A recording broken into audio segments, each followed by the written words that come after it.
When I was a young man, young boy really, I was 11, 12 years old, God called me to preach.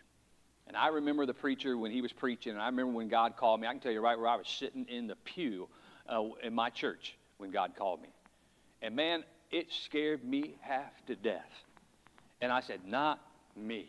I said, I have no desire to be a preacher, and I definitely have no desire to be a pastor. But what scared me was how overwhelming the responsibility of preaching God's word is. You know, I was in ministry with a lot of young men being trained in ministry, and one thing I learned about being in ministry is you find all different sorts of people who are in something for all different kinds of reasons. And when I was in one particular church, I can remember me and a couple other guys, we were young preachers, and we would get the opportunity to preach every once in a while. And the next thing I know, there was multiple other young preachers that began to say they were called to preach.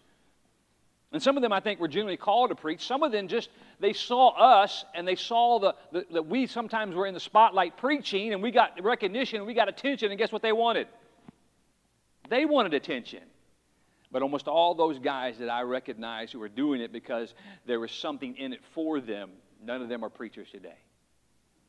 Because preaching is something you should be hesitant to enter into.